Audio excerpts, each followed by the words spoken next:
Sekali lagi shalom. Biarlah damai sejahtera Allah yang berlimpah-limpah memenuhi kita semua. Amin. Firman Tuhan katakan, kalau 2-3 orang berkumpul di dalam namanya, Tuhan hadir.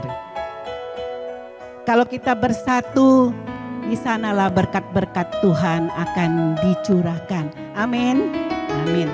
Biarlah pujian pada pagi hari ini sungguh menyenangkan hati Tuhan.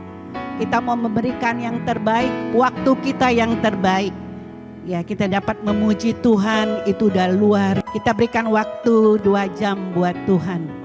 Biarlah kita duduk tenang di dalam hadirat-Nya. Kita tinggalkan setiap permasalahan kita. Kita percaya di dalam hadirat Tuhan kita diubahkan. Segala permasalahan kita persembahkan kepada Tuhan. Sungguh alangkah indahnya.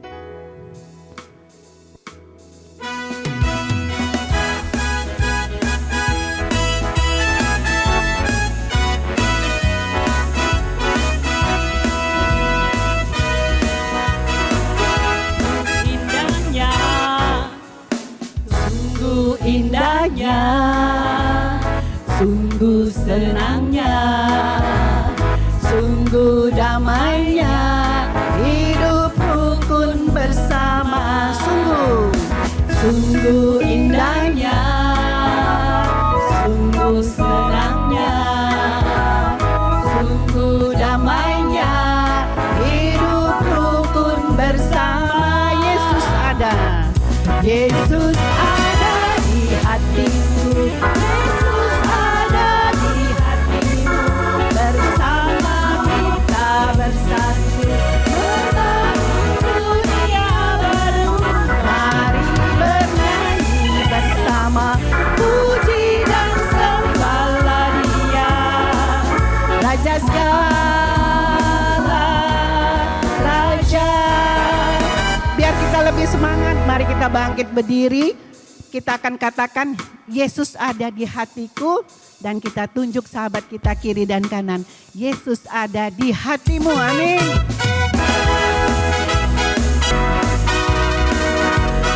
Sungguh indahnya, sungguh tenangnya, sungguh damainya, hidup rukun bersama. Sungguh indahnya, sungguh senangnya, sungguh damainya, hidup rukun. Siap-siap kita tunjuk teman kita. Yesus ada di hatiku, Yesus ada di hatimu, bersama kita bersatu, membangun dunia baru. Mari bernyanyi bersama, puji dan sembahlah Dia, Raja segala Raja. Yesus ada, Yesus ada di hatiku, Yesus ada di hatimu, bersama kita bersatu, membangun dunia baru. Mari bernyanyi bersama, puji dan sembahlah Dia, Raja segala Raja. Sekali lagi kita katakan, Yesus ada di hatiku, Yesus ada di hatimu, bersama kita bersatu, membangun dunia baru. Mari bernyanyi bersama, puji dan sembahlah Dia, Raja segala Raja, Raja segala Raja, Raja segala Raja, Raja segala Raja, Raja segala Raja. Kita berikan sorak-sorai buat Yesus kita, Raja segala Raja. Silakan duduk. Bulan yang lalu kita merayakan hari kebangkitan Tuhan kita Yesus Kristus. Hari Paskah. Kalau Tuhan Yesus tidak bangkit, mungkin kita tidak ada hari ini. Karena Dia sudah menyelamatkan kita, menebus kita dari segala dosa dan salah kita. Kita sungguh bangga punya Allah, punya Bapa, punya penyelamat yang seperti Yesus. Tidak ada satupun di dunia ini yang mau berkorban bagi setiap anak-anak yang dikasihinya. Biarlah pujian ini Tuhan adalah ungkapan rasa syukur kami. Siapakah kami di mata-Mu Tuhan? Sehingga Engkau melayakkan kami untuk menerima keselamatan. Kami sungguh bersyukur punya Allah yang seperti Engkau. Pujian ini merupakan ungkapan doa dari setiap kerinduan hati kita.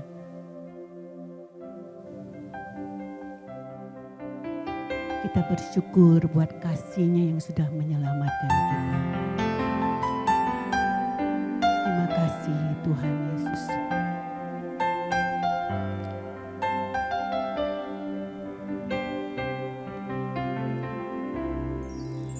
Ku bersyukur buat kasih-Mu menyelamatkan hidupku. Oh Yesus Tuhan dan Rajaku. Benar Tuhan, dengan apa akan ku balas anugerah-Mu yang ajaib.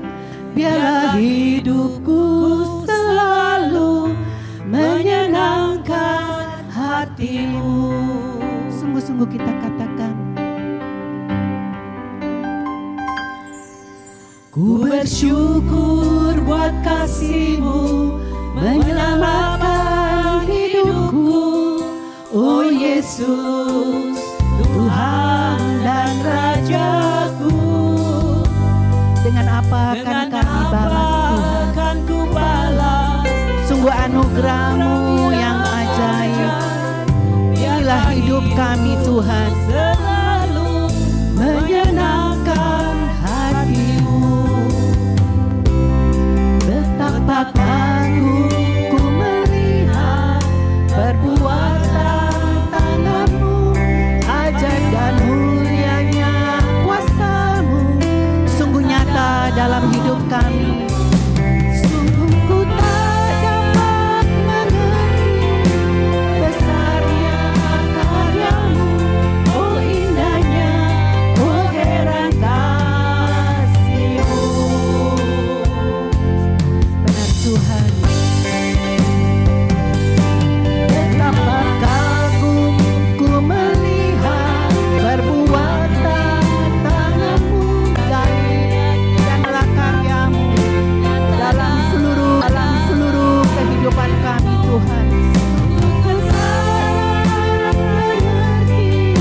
Besarnya karya-Mu, oh indahnya, oh heran kasih-Mu. Kita katakan, kami bersyukur Tuhan buat kasih-Mu dalam hidup kami. Inilah yang kami persembahkan di hadapan-Mu Tuhan. Ku bersyukur buat kasih-Mu menyelamatkan hidupku. Oh Yesus Tuhan dan Rajaku. Dengan apa akan ku balas anugerah-Mu yang ajaib. Biarlah hidupku selalu menyenangkan hati-Mu. Betapa kagum ku melihat perbuatan tangan-Mu, ajaib dan mulianya kuasa sungguh nyata dalam hidup kami. Hidupku sungguh tak dapat mengerti besarnya karya-Mu. Oh indahnya, oh heran kasih-Mu. Oh indahnya, oh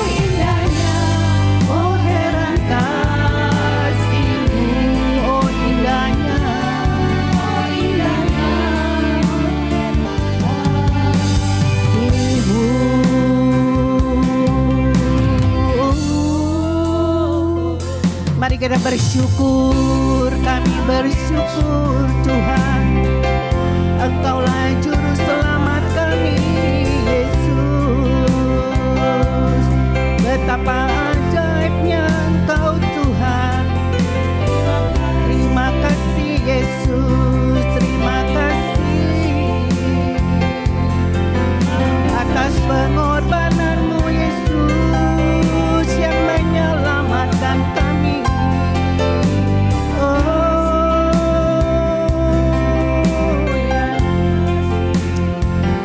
Terima kasih Yesus, terima kasih.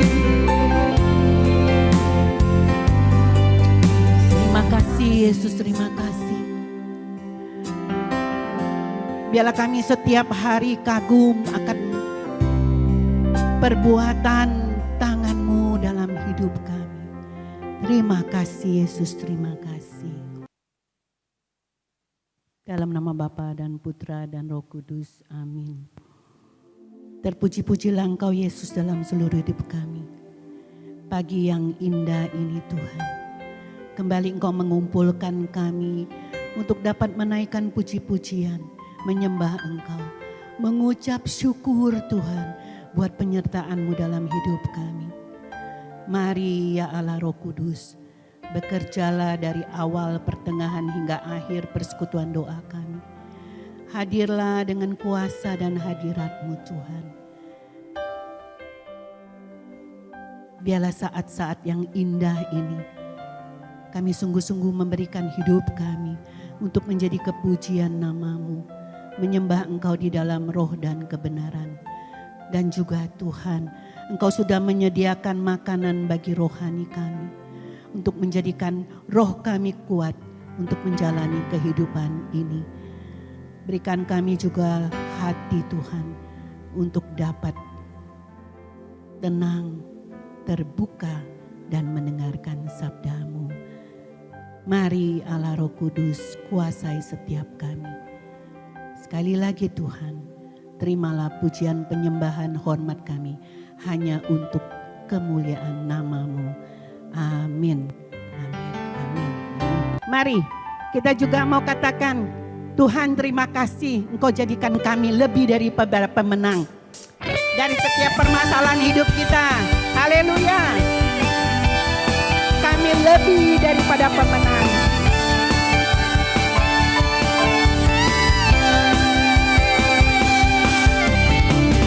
Lebih dari pemenang dalam setiap perkara. Iblislah dikalahkan oleh kuasa darahnya.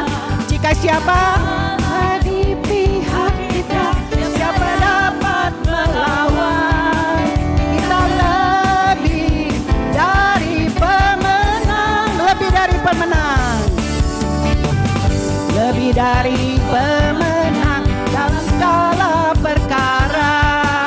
Iblis sudah kita kalahkan karena kuasa darah Yesus.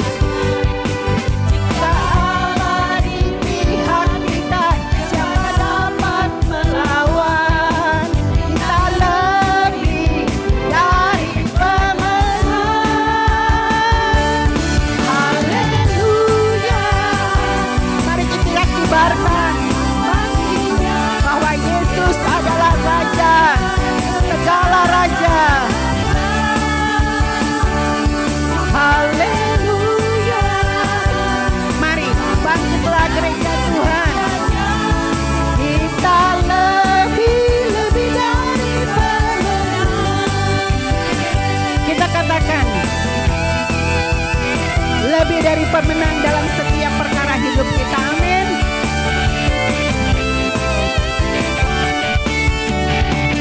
Lebih dari pemenang dalam segala perkara.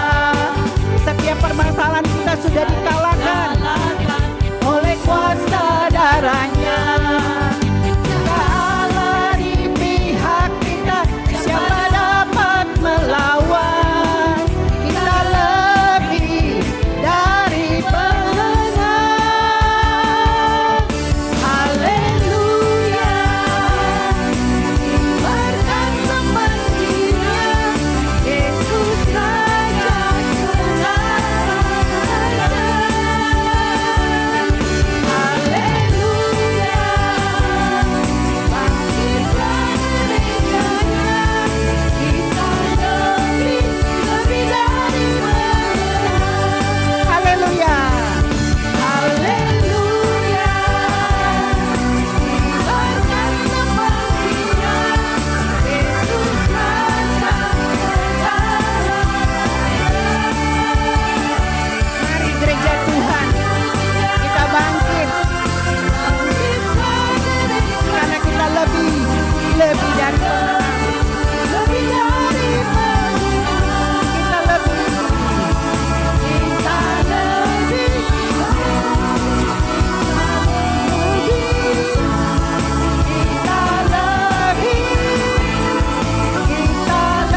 ada yang mau menyaksikan bahwa kita lebih dari pemenang.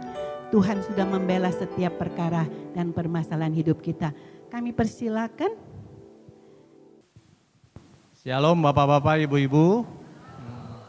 Ya, pagi ini saya merasa terberkati dan saya merasa perlu bersharing untuk Bapak-Bapak, Ibu-Ibu. Dengan intinya bahwa kekuatan doa itu sangat kuat. Ya, jadi awal mula ceritanya saya seperti ada yang Bapak-Bapak Ibu di sini juga tahu, saya anak tunggal. Saya dilahirkan tidak ketemu dengan orang tua.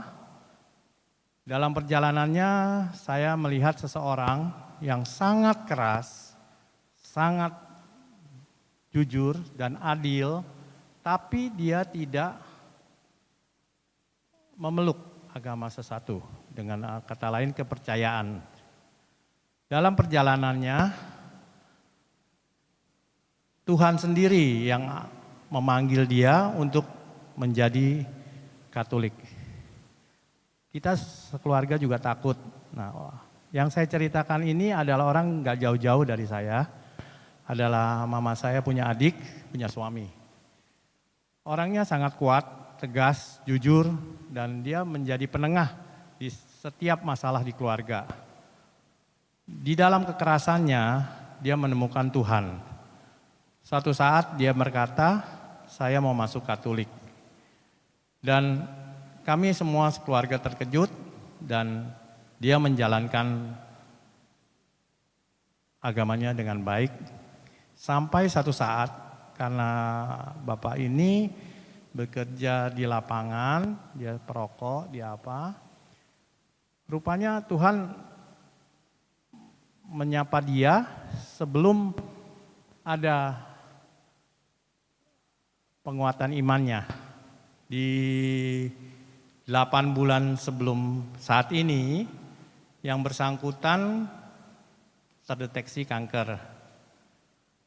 Yang herannya, kanker itu kan biasanya menggerus kita secara pelan-pelan.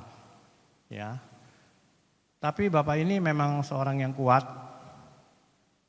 Dia tahu obat-obatan, kita nggak kasih tahu dia sakit kanker. Tapi dia rasanya sih tahu. Kita hibur dia semua dengan puji-pujian Tuhan dan semuanya. Juga saya ikut mendoakan di dalam PDKK ini agar bapak ini dalam sakratul mautnya tidak mendapatkan perawatan rumah sakit, pokoknya tidak terlalu sakit. Ternyata kekuatan doa kita, saya ini di dalam PDKK ini, itu terkabul. Saya dekat sekali dengan dia selalu bilang kalau saya mau meninggal di rumah. Dia bilang, saya mau meninggal dalam damai, seperti orang tuanya juga. Ternyata apa yang dia inginkan tetap saya doakan, dan dia paling taat kalau ada orang meninggal. Dia harus datang, dia harus menjenguk, dan pada saat kremasi dia selalu membantu. Karena kita kan kalau kremasi zaman dulu tuh cukup lama. Jadi waktu kita larung ombak sudah gede. Itu jadi ada kesulitan. Nah, itu dia selalu membantu, tapi di luar sepengetahuan dari keluarganya, keluarga si yang berduka. Dan dia selalu ngomong, saya mau dilarung. Saya mau dilarung tapi tidak di dalam kantong putih yang biasa ditaruh untuk jenazahnya. Tapi saya mau disebar, terbuka. Ya. 1 minggu sebelum dia meninggal, saya cerita gitu kan. Saya juga kenal baik juga dengan keluarga dari ini kan istilahnya itio saya. Itu dia punya papa mama itu memang orang-orang yang cukup keras, cukup itu semua dalam pembagiannya ada masalah di anak-anaknya, dan dia selalu jadi penengah. Selalu dia membagikannya dengan baik tanpa ada kemauan dia untuk diri dia sendiri, tapi selalu dia membawa. Saya 1 minggu sebelumnya saya cerita, gimana Om, saya panggil Om Frankie, gimana sekarang Om, Om sudah bisa menjadi pendoa, Om sudah merasakan apa yang Om lakukan hari ini adalah sesuai dengan apa yang Yesus jalankan. Saya bilang. Omnya bilang, saya puas, saya sudah. Dia cuma tinggal tunggu cucunya satu yang kawin, buyutnya sudah ada 2. Pada terakhirnya Om udah puas, Om sudah enak, cuma tinggal 1 lagi cucu saya belum kawin di bulan September ini. Saya bilang, Om mesti jadi pendoa untuk keluarga dan keluarga dan turunan-turunannya. Ya, gitu. Kami berdoa, kami berbincang banyak dan akhirnya Om udah puas, udah senang karena semuanya sudah Om lakukan. Memang saya sama dia dekat sekali sehingga saya juga yang tidak mempunyai figur bapak dari kecil, saya saya mengadopsi juga gitu ya. Jadi apa yang dilakukan harus bisa dan kita adil. Saya nggak mau merugikan seseorang pun. Itu yang saya bisa dapat dari dia. Pada akhirnya setelah seminggu saya dapat kabar dia meninggal. Yang saya salutnya sebelum meninggal itu Tuhan sudah atur, ya. Pada saat sebelum meninggal ada Romo yang ke rumah, pas anaknya juga itu jadi adik sepupu saya. Langsung bilang, tolong diperminyakkan. Setelah diminyaki, ini omnya ini antara sadar dan tidak sadar. Kita ajak ngomong, diem, tapi dia ngomong Belanda, terus ini orang masih keturunan Belanda, ngomong Belanda. Itu saya tahu ngomongnya sama siapa, teman-teman sepupunya yang sudah meninggal. Waduh, ini kan. Terus romonya berkata sampai 3 kali, mau hosti, dalam keadaan tidak sadar dia mengangguk terus sampai 3 kali dan Romo sudah yakin bahwa dia bisa menelan hosti. Akhirnya 4 jam kemudian berfluktuasi dengan keadaan tenang, dia napas agak susah, akhirnya mengembus napas terakhir pada jam 4 pagi. Saya dikabarin jam 5 pagi. Dan ini untuk tradisi kita sebagai orang Katolik sebelum meninggal, mendapat sempurna dari sakramen tubuh Kristus dan akhirnya jalan. Kita yakini bahwa semuanya itu sudah kekuatan doa kita. Kita kan minta supaya yang bersangkutan bisa dengan tenang. Ini juga saya alami dengan mama saya pada saat meninggal begitu juga. Jadi setelah itu kita dapat piksis waktu zaman kita COVID, 3 minggu kemudian kita lagi ada di Subang, mama jalan. Jadi urutannya hampir sama. Jadi saya sekalian kesaksian bahwa kalau kita teguh dalam doa dan bersama dengan dia, kita akan merasakan apa yang Tuhan berikan kepada kita. Itu aja kesaksian saya. Mudah-mudahan kekuatan doa ini bisa menjadi kekuatan iman juga buat teman-teman di sini semua. Bapak-bapak, ibu-ibu, bukan teman-teman. Terima kasih. Kita berikan sekali lagi kemuliaan buat Tuhan. Bahwa sungguh anugerah terindah dalam hidup kita adalah menerima kehidupan kekal. Kita tidak tahu kapan kita dipanggil. Tetapi sebagai anak-anak Tuhan, kalau kita senantiasa berjalan di dalam jalannya, dalam rencana Tuhan, kita dipanggil dalam keadaan siap seperti omnya Pak Yudi. Ya, banyak teman-teman yang mendoakan, itulah kekuatan dari kita. Panjang ya. Ada lagi yang mau? Iya. Selamat pagi bro and sis. Saya mau sharing ya mengenai pengalaman saya sendiri ya. Waktu itu kan saya udah lama sih kejadiannya sebelum saya menikah. Saya itu kan sering ke Kalimantan. Kalimantan itu tempat tinggal mama papa saya, kampung mama papa saya. Nah di situ tiba-tiba saya kesurupan. Nenek saya datang, dia menyayangi saya. Jadi dia masuk ke tubuh saya nggak sadar. Akhirnya kakek saya ngajakin saya ke Tepekong diobatin. Terus rambut saya dipotong, terus kukunya digunting, ditaruh di dalam stoples. Udahannya saya sembuh pas pulang ya. Terus 5 tahun kemudian saya kembali ke Jakarta. Terus suami saya kan sering ribut tuh sama suami waktu itu ya. Tiba-tiba saya kesurupan lagi. Nenek saya datang masuk lagi ke tubuh saya. Terus saya tiba-tiba langsung ngamuk. Saya ngamuk ke suami saya bilang kamu jahat, saya bilang begini. Itu pengaruh dari nenek saya, dia ngomongin katanya ini suami kamu jahat gitu. Jadi saya ngomel-ngomel dia, akhirnya suami saya telepon ke cicinya, katanya istri saya kesurupan nih gini-gini. Gimana ya, bawa aja ke rumah sakit jiwa katanya. Cicinya ngomong begitu, akhirnya benar saya dibawa ke rumah sakit jiwa. Saya udah nggak inget apa-apa ya, kayaknya saya udah lemes gitu, dingin tangan saya semuanya ya. Saya itu nangis gitu, kayak nggak inget apa-apa. Anak saya aja saya nggak inget ya.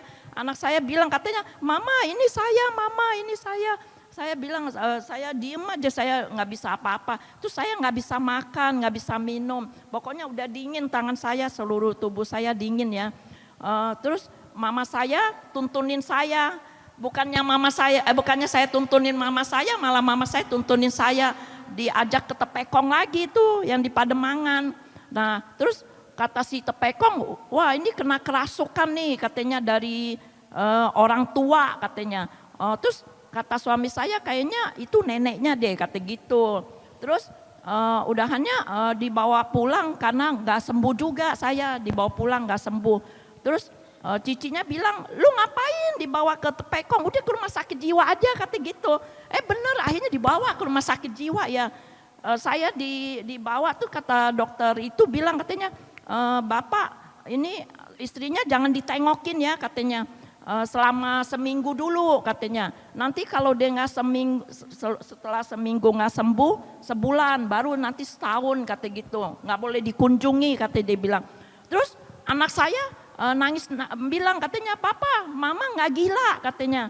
Dia itu hanya kesurupan. Tapi suami saya bilang katanya, kamu lebih tahu mana daripada dokter gitu. Terus suami saya bilang, udah dokter masukin aja kata gitu. Benar saya dimasukin ke rumah sakit jiwa ya, masuk ke dalam ya. Terus anak saya yang nomor 1 nangis-nangis. Dia ngomong, Pak tolong saya mohon. Dia sujud sama papanya di depan kaki papanya. Katanya, Pak tolong selamatin mama, jangan masukin ke rumah sakit itu, katanya dia bilang. Jangan Pak, jangan, katanya kasihan mama nanti dibius, diapain, entar jadi nggak sadar katanya gitu. Terus saya suka di dalam situ saya teriak-teriak. Kayaknya ngelihatnya ada roh-roh jahat itu loh. Ada yang keluar darah gitu semua, ada yang nggak ada matanya, ada yang cuman kepalanya buntung gitu. Pokoknya serem banget deh, saya teriak-teriak di situ. Terus anak saya nangis, terus meluk saya. Dia bilang, tolong dokter keluarin mama saya, jangan jeblosin mama saya ke dalam itu kata gitu. Terus anak saya nyalain handphone gitu ya. Dia kan saya kan seneng denger lagu-lagu rohani. Dia setel lagu itu, terus saya didoain doa rosario sama anak saya nomor 1. Dia doa terus-terusan, mama sadar. Dia pegang tangan saya, dia peluk saya. Terus saya udah nggak inget apa-apa ya. Terus suami saya bilang, katanya sudah biarin, udah mama kamu biar disembuhin, masuk ke situ aja katanya gitu. Jangan Pak, katanya kasihan mama kata gitu. Terus akhirnya anak saya berontak, terus suami saya nggak bisa apa-apa, ya udah dibawa pulang. Akhirnya dibawa pulang, anak saya tetap tuh setelin lagu rohani sama sama doa-doa rosario ya. Jadi sekarang ini kalau misalnya saya kesurupan lagi, dia selalu begitu. Setel lagu rohani sama itu doa rosario. Dia begitu jalan satu-satunya. Jadi sekarang ini suami saya nggak bisa apa-apa, hanya anak saya yang bisa bisa membantu saya, menolong saya. Itu semua berkat anak ya. Puji Tuhan ya, anak selalu menjadi penolong saya gitu loh. Boleh gak saya sharing lagi yang kedua ya? Ini mengenai tetangga saya ya. Dia itu agamanya Islam, suami istri ya. Dia sering ngelihat saya pergi, dia penasaran, dia bilang katanya gini, dia manggil saya Cici, pergi kemana sih? Kayaknya setiap hari keluyuran aja. Saya bilang saya pergi ke gereja, saya bilang gitu. Ke gereja memang tiap Senin sampai Minggu katanya gitu. Saya bilang enggak, kadang-kala ada acara gitu. Terus dia kan belum punya anak tuh selama 5 tahun. Dia tanya saya katanya gini, gimana sih kalau kamu anaknya 4 kok bisa 4? Ya saya nggak tahu, itu semua dari Tuhan yang memberi saya anak, saya bilang begitu. Terus dia bilang katanya saya belum punya anak, gimana caranya? Ya kamu berdoa aja, saya bilang begitu. Menurut agama kamu, saya bilang begitu. Terus dia ngomong sama saya katanya gini, kamu agama Katolik nyembah patung ya? Saya bilang sebenarnya bukan menyembah patung, saya bilang begitu. Terus dia bilang katanya saya penasaran katanya, itu sebenarnya Maria itu kok bisa mengandung ya katanya, padahal kan gak punya suami. Saya bilang ada suaminya, saya bilang gitu, namanya Yusuf, saya bilang gitu. Dia diberi karunia sama Allah Bapa di surga, saya bilang. Makanya dia bisa mengandung, saya bilang begitu. Oh begitu ya katanya, katanya sungguh dahsyat ya katanya. Saya bilang iya. Terus dia bilang katanya saya jadi kepengen masuk agama kamu. Oh boleh, saya bilang gitu. Terus saya suruh saya bilang tapi nggak bisa gampang begitu. Kamu harus belajar selama 1 tahun. Dia bilang katanya, oh begitu ya, ya udah deh boleh deh, saya mau deh gitu. Akhirnya dia suruh saya daftarin ya. Puji Tuhan deh udah masuk agama Katolik, suami istri ya. Dan sekarang dia udah punya anak, anaknya sekarang berumur 1 tahun. Puji Tuhan ya, itu semua dari Tuhan ya, yang memberi dia anak lewat masuk agama Katolik ya. Saya sih bukannya memaksa dia ya masuk agama Katolik. Itu semua kehendak dia, kemauan dia sendiri. Itu ya teman-teman, sekian sharing saya. Maaf ya. Tuhan, ya. Lia begitu banyak Tuhan izinkan untuk mengalami. Tapi sekarang udah enggak kan Lia ya? Sudah hidup baru ya. Yesus ada di hatimu. Sudah menghalau setiap yang masuk-masuk yang bukan daripada Tuhan itu ya. Selamat pagi teman-teman. Karena hari ini sharing tentang iman, jadi saya teringat waktu anak saya masih kecil. Anak saya itu kan 3. Jadi saya mau menceritakan anak saya yang pertama sudah dibaptis menjadi Katolik. Dan anak saya kedua dan ketiga itu pada waktu saya menanyakan ke anak saya yang kedua, apakah mau dibaptis? Jadi anak saya yang kedua bilang katanya, iya saya mau dibaptis seperti Cici. Jadi saya pikir waktu itu kalau yang kedua udah mau dibaptis, saya pikir tanggung ya, yang kecil sekalian lah. Karena saya kan setiap pelajaran agama saya mesti mengantarkan gitu. Jadi pada waktu pembukaan anak-anak untuk sebenarnya itu adalah untuk komuni pertama, tapi saya tidak tahu karena saya tuh kepingin anak saya dibaptis, jadi saya daftar aja gitu.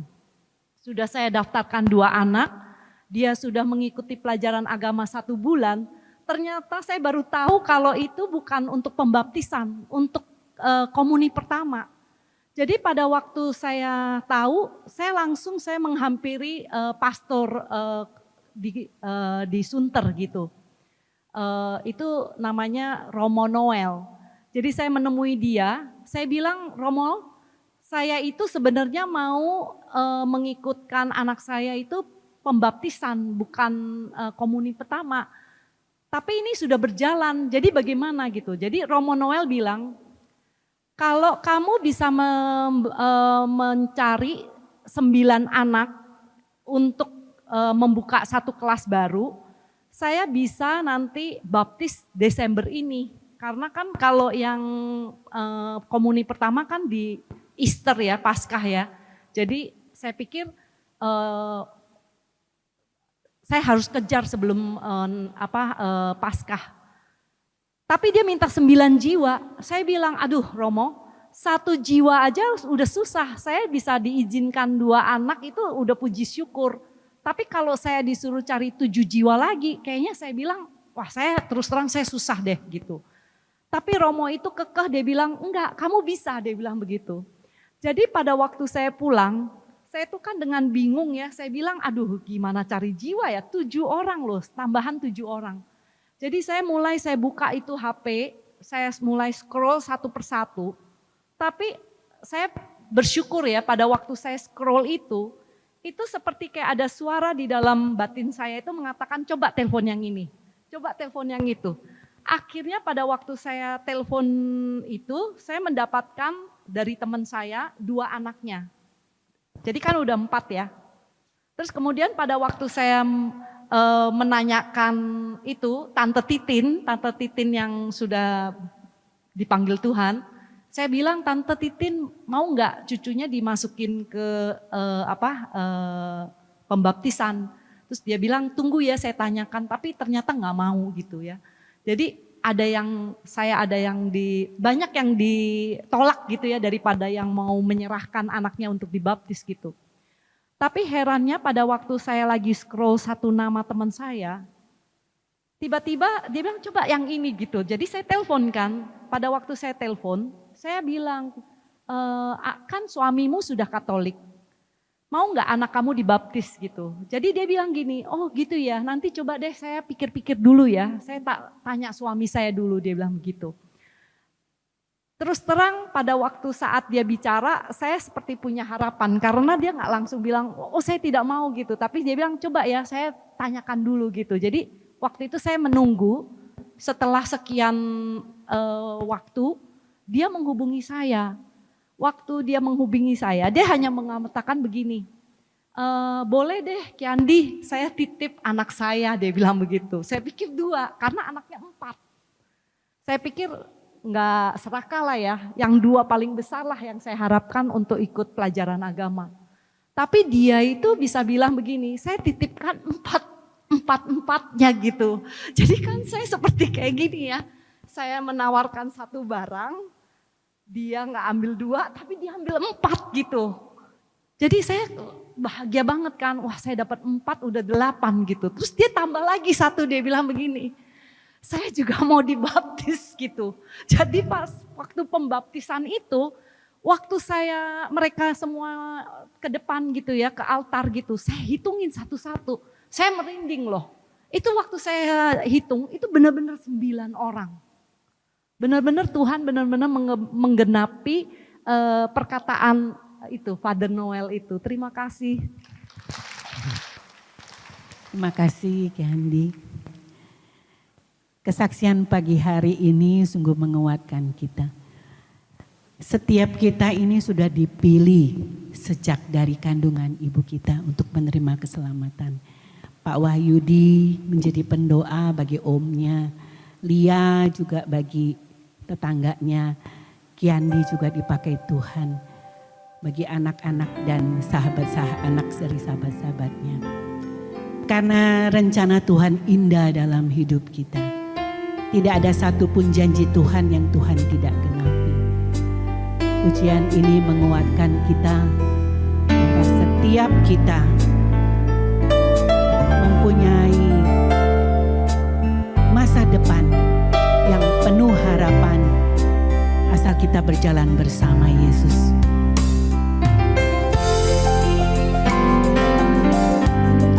Biarlah kita semakin hari semakin peka untuk mendengarkan suara Tuhan, semakin dekat dengan Dia. Kami percaya Tuhan, rencana-Mu indah dalam hidup kami. Tuhan ku percaya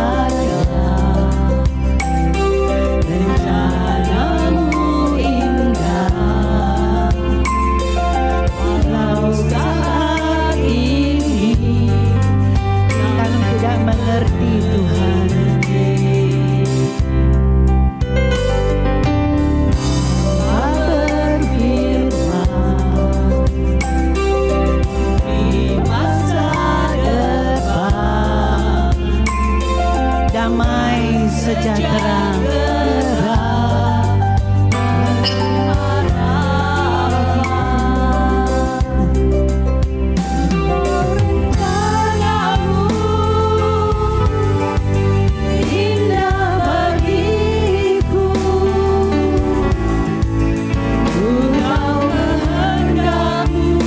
Itulah yang terbaik bagi kami Tuhan. Kami tahu rancangan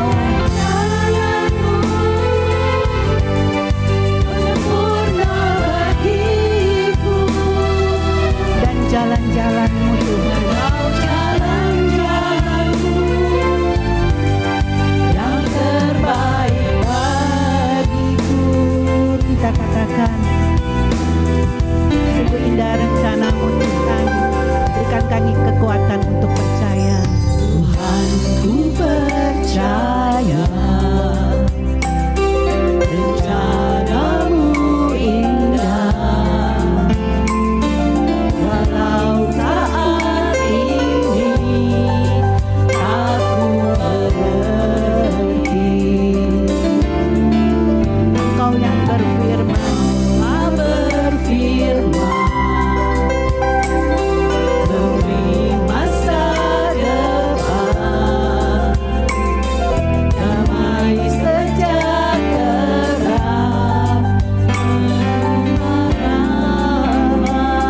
kami tahu Tuhan, Engkau rencana-Mu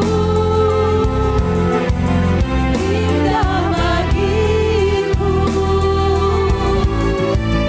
Engkau kehendak-Mu adalah yang terbaik bagiku.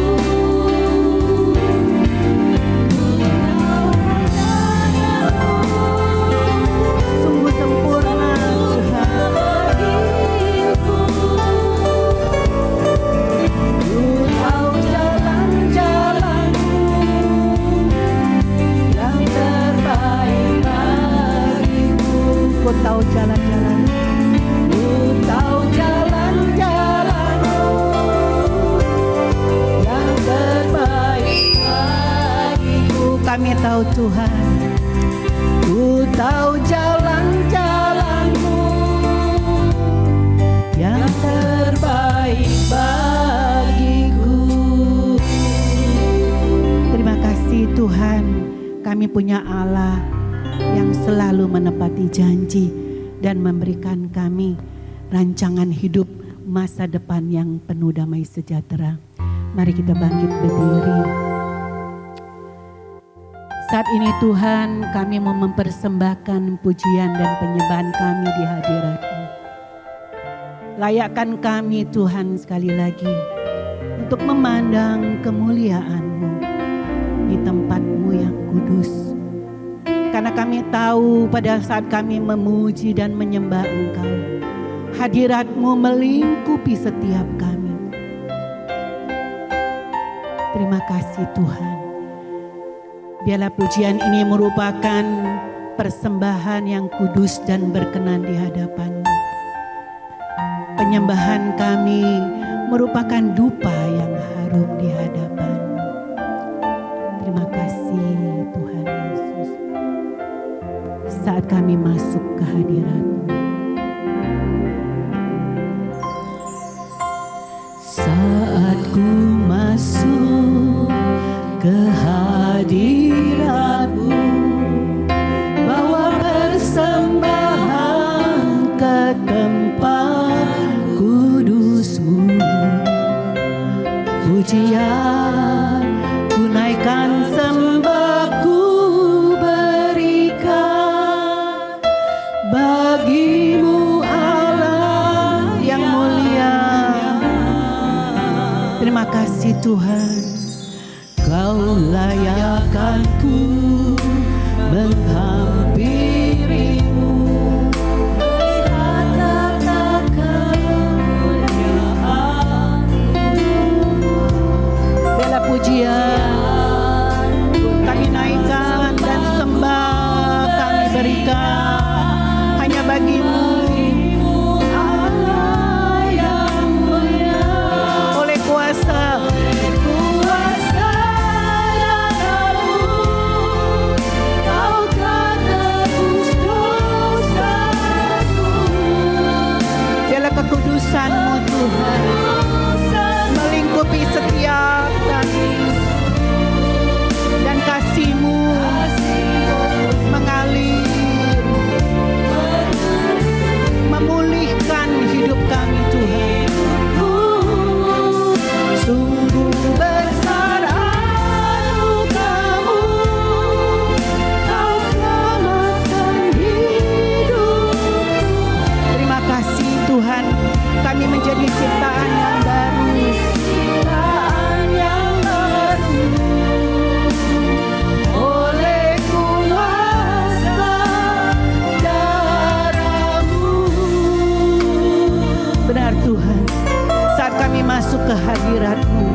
tidak membawa tangan kami yang hampa Tuhan, tapi kami mempersembahkan seluruh hidup kami di mezbah.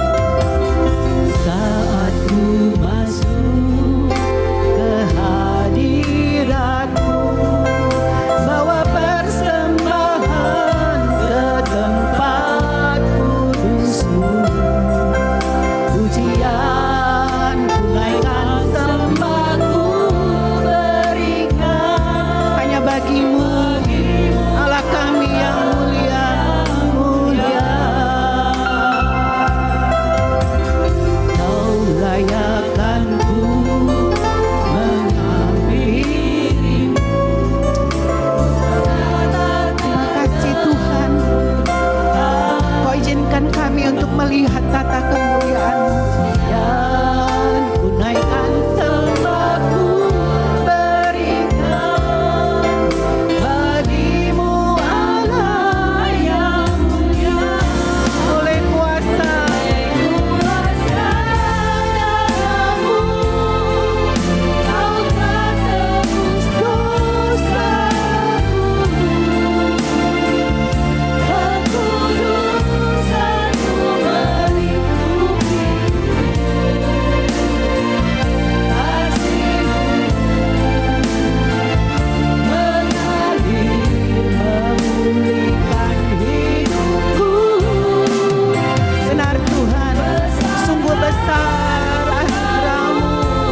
Ya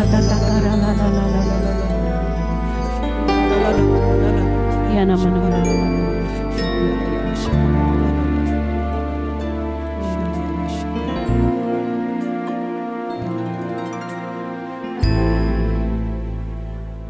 Terima kasih Tuhan buat setiap peneguhan yang Engkau berikan.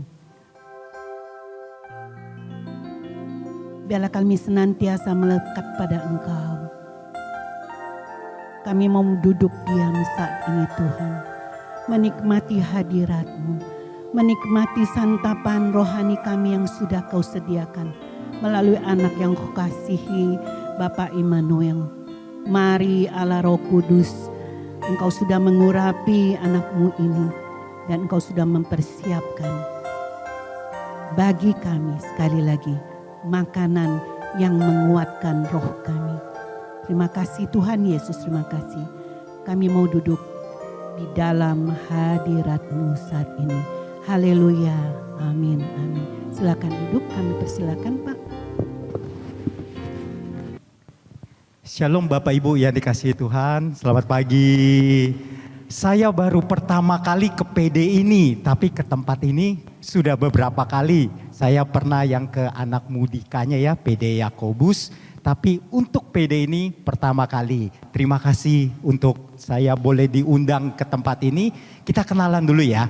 Saya Immanuel Budianto. Saya pewarta dari Shekinah, utusan dari komunitas Pasutri Maria. Disingkat Mayo. Jadi komunitas saya ini bergerak di pasutri usia pernikahan 0 sampai 20 tahun. Saya punya 1 istri dan saya punya 2 orang anak. Yang kecil masih SD, yang besar SMA. Salam kenal Bapak Ibu ya. Oke, cukup perkenalannya. Hari ini kita dapat tema yang luar biasa. Judulnya adalah perjalanan iman yang berbuah bagi orang lain. Jadi konteksnya adalah berbuah. Weekend kemarin, Jumat, Sabtu, Minggu, saya tuh baru pulang dari sebuah retret bersama istri saya. Bapak Ibu pasti tahu retret ini, retret tulang rusuk yang diadakan oleh almarhum Yusuf Halim ya. Terus dalam retret itu ada sesi terakhir tuh dibagiin kertas begini ya. Ini tuh tentang kewajiban terhadap orang tua. Lalu romonya bilang begini, ini isinya anak-anakku dengarkanlah aku, bapakmu hendaklah berlaku sesuai. Pokoknya buat anak-anak. Romonya bilang supaya ini dilakukan sama anak-anakmu maka tempelkanlah. Tempelinnya di mana? Katanya di WC, belakang WC gitu ya. Memang sih anak saya itu kalau di WC bawa handphone itu lama banget, bisa 45 menit. Betul juga ya ditempelin gitu. Terus saya ngobrol sama istri saya, gimana ya supaya ini dibaca.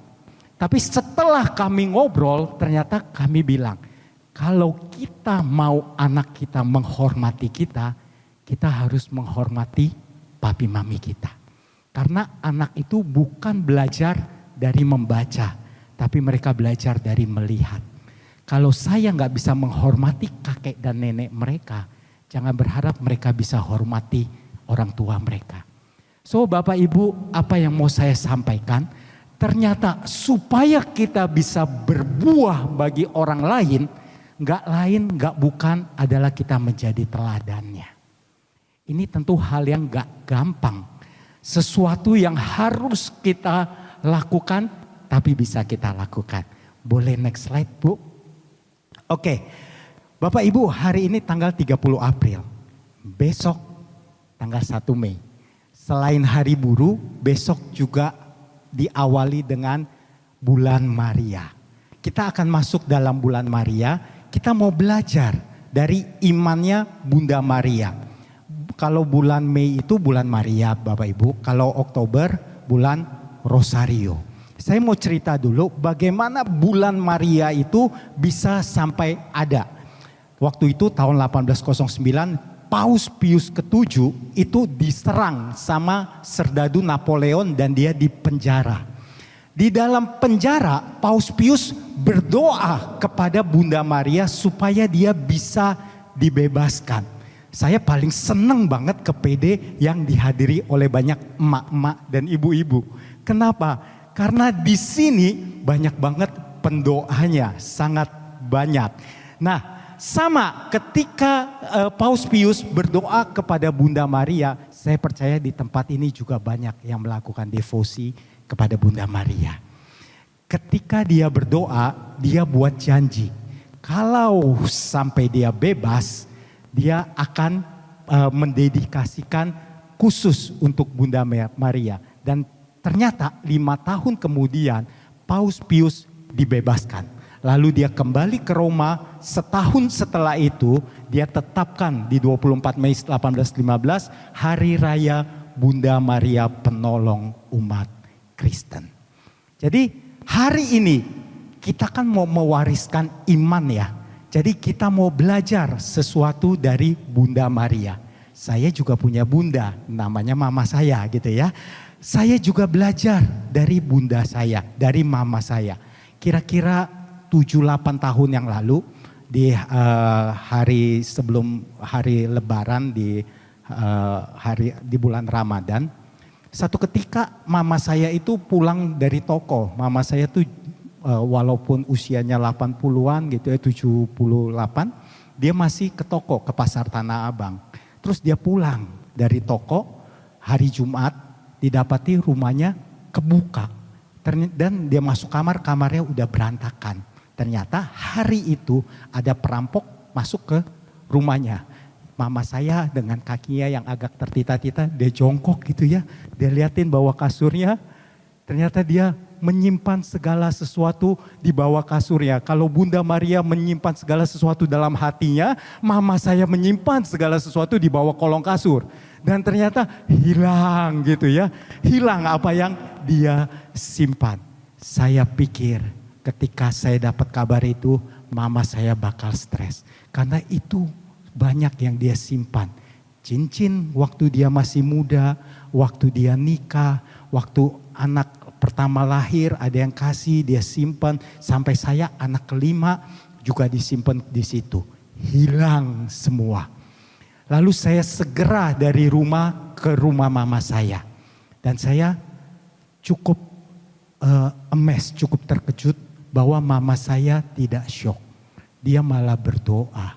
Besok paginya dia tetap melakukan seperti biasa. Dia hari Sabtu sore dia ke gereja, dia jualan lagi ke Tanah Abang, pulang seperti tidak terjadi apa-apa.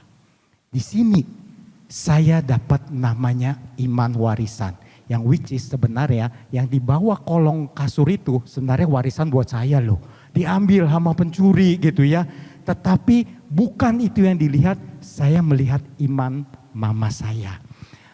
Dia tidak terikat akan apa yang dia kumpulkan dan dia tidak merasa kehilangan. Bapak Ibu yang dikasihi Tuhan, inilah iman yang mau kita wariskan kepada anak cucu kita. Percayalah, ada kalanya kalau kita mewariskan harta benda, ada habisnya juga. Katanya begitu ya. Saya pernah ngobrol saya dulu dagang di Tanah Abang. Saya ngobrol sama Asu dan Ai gitu lah ya. Orang Kalimantan. Dia bilang, saya merintis, anak saya meneruskan. Tapi cucu saya habisin. Saya pikir benar juga ya, generasi pertama itu membangun, generasi kedua menikmati, generasi ketiga menghabiskan. Lalu dia pikir, harusnya saya bangun karakter anak saya. Maka kita belajar dari iman Bunda Maria, kita juga mau belajar dari Paus Pius bagaimana perjalanan iman ini. Oke, boleh bantu next slide. Nah, perjalanan iman yang menjadi warisan, ini adalah gambar Yesus dan Bunda Maria ada di perkawinan di Kana. Hari ini kita mau belajar apa yang dilakukan Bunda Maria, iman seperti apa yang dia miliki. Kita baca ya, next slide. Yohanes 2 ayat 1 sampai 11. Yohanes 2 ayat 1 sampai 11. Kalau semoga terbaca ya, saya bacain buat Bapak Ibu. Ayat yang pertama, pada hari ketiga ada perkawinan di Kana yang di Galilea dan ibu Yesus ada di situ. Bapak Ibu yang dikasihi Tuhan, mempelai sebuah keluarga itu mengundang Bunda Maria hadir di situ. Makanya kita sering lihat ya, dalam pernikahan di Katolik setelah mereka terima sakramen pernikahan, lalu mereka ke patung Bunda Maria, mereka berdoa di sana. Artinya mereka mengundang Bunda Maria hadir di situ. Ini adalah perikop bacaan sakramen pernikahan saya. Maka di dalam pernikahan saya, selain mengundang Yesus, saya dan istri saya juga mengundang Bunda Maria. Bapak Ibu, saya percaya di sini sudah banyak sekali.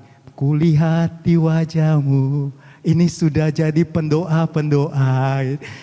Luar biasa, wajah pendoa tuh beda banget deh. Orang worship leader aja tadi bilang seperti ini. Hawa panas di luar, tapi kita berdoa jangan sampai ke Indonesia. Itu hal simple, tapi sampai ke telinga Yesus. Ya bolehlah kita 42 derajat, sekalipun panas tapi kita tidak menjadi sakit-sakitan. Jadi segala sesuatu, hal-hal yang kecil bisa kita doakan. Oke, sekarang ayat yang kedua, saya baca lagi. Yesus dan murid-muridnya diundang juga ke perkawinan itu. Yesus hadir di dalam hidup keluarga kita dan juga murid-muridnya. Murid-muridnya siapa sih? Apakah mertua, mantu itu? Bukan gitu ya. Jangan diundang gitu, bukan, maksudnya bukan jangan diundang. Tetapi Yesus dan murid-muridnya adalah teman-teman komunitas kita. Yuk kita bersama-sama bertumbuh di dalam iman. Bapak Ibu, kita nggak akan pernah bisa kuat tanpa komunitas. Di Efesus dikatakan pakailah seluruh senjata rohani. Baju sirah, ikat pinggang kebenaran, kasut kerelaan, perisai iman dan pedang roh ketopong keselamatan. Nggak ada satupun dari senjata rohani itu yang melindungi kita dari belakang. Itu kalau tentara jalan, ditusuk dari belakang, habis. Maka siapakah yang melindungi dari belakang? Adalah tentara berikutnya. Tentara yang di belakangnya. Tentara yang di belakangnya lagi. Dan itu adalah komunitas. Saya nggak tahu deh tentara yang paling belakang dilindungi oleh siapa. Mungkin dia jalan mundur kali ya. Itu. Tapi yang saya mau katakan adalah itu adalah komunitas. Ayat yang ketiga. Ini menarik nih ayat ketiga. Ketika mereka kekurangan anggur, Ibu Yesus berkata kepadanya, mereka kehabisan anggur. Ini yang disebut the power of emak-emak. Perhatikan kata kekurangan dan kehabisan. Pernikahan ini tidak kehabisan anggur, tapi kekurangan anggur. Tapi Ibu Yesus bilang ke mereka, ke pelayan-pelayan, mereka kehabisan anggur. Saya pikir benar juga ya. Saya punya anak 2. Terus istri saya suka bilang gini, kalau mereka lagi main lari-larian, dia bilang gini, lihat nih, bentar lagi nangis nih. Bener, bentar lagi nangis. Atau ada yang satu lagi lari-lari, dia bilang nih, lihat nih, bentar lagi jatuh. Bener, jatuh. Berarti wanita itu punya indera ke-6, 7, 8, 9, 10, 11, dia bisa melihat masa depan. Jadi Bapak Ibu, ibu-ibu terutama ya, wanita itu punya kekuatan yang bisa melihat apa yang belum terjadi. Ini anugerah loh dari Tuhan. Makanya bapak-bapak dalam memutuskan bisnis besar, dia suka bawa istrinya. Gimana kamu rasanya? Boleh gak aku berbisnis dengan orang ini? Karena dia bisa melihat yang gak terlihat. Saya mau berbicara kepada ibu-ibu di tempat ini. Artinya ibu-ibu punya kemampuan indera ke-6, 7, 8, 9, dan 10. Tadi ibu siapa yang anaknya dibaptis? Ibu Kiani. Mungkin gitu ya, itu kan mau baptis di ininya komuni pertama. Ini mungkin yang dilihat orang, ini bakal gagal. Tetapi dia melihat enggak, dia tetap berjalan. Bapak Ibu, ini namanya iman. Kalau iman itu bisa melihat satu step yang di depan apa yang akan terjadi. Bukan melihat, mengimani. Kalau kita berdiri satu lembah, kiri kanan kita lembah bukit, kita nggak tahu apa yang di balik bukit itu. Kalau kita tahu apa yang di balik bukit itu namanya fakta. oh di balik bukit itu ada perumahan, itu fakta. Tetapi ketika kita nggak tahu apa yang ada di balik bukit itu, kita ada di lembah paling dalam, tapi kita tahu di balik bukit itu ada pelangi sesudah hujan, maka itu disebut iman. Iman adalah dasar dari segala sesuatu yang tidak kita lihat dan bukti dari sesuatu yang kita harapkan. So Bapak Ibu Yesus melihat mereka kehabisan anggur. Kenapa kita harus undang Bunda Maria dalam hidup kita? Kita nggak pernah tahu apa yang akan terjadi di depan. Mempelai wanita, mempelai pria, nggak tahu. Mereka ada di pelaminan. Mereka ada di pelaminan, salamin tamu-tamu. Mereka nggak tahu apa yang terjadi di dapur. Tapi Ibu Yesus tahu apa yang ada di dapur. Maka kita juga nggak tahu anak-anak kita buat apa. Kita juga nggak tahu suami kita buat apa. Yang kita bisa lakukan atau istri kita buat apa. Mantu kita buat apa. Mertua kita buat apa. Cucu kita bikin apa. Tapi yang bisa kita lakukan adalah kita undang Bunda Maria di dalam hidup keluarga kita. Ayat yang keempat. Kata Yesus kepadanya, mau apakah engkau daripadaku ibu saatku belum tiba? Aduh, ini kalau jadi ibu-ibu kecewa banget loh. Datang kepada anaknya, berharap anaknya lakukan sesuatu, tapi anaknya malah jawab, mau apakah engkau dari aku?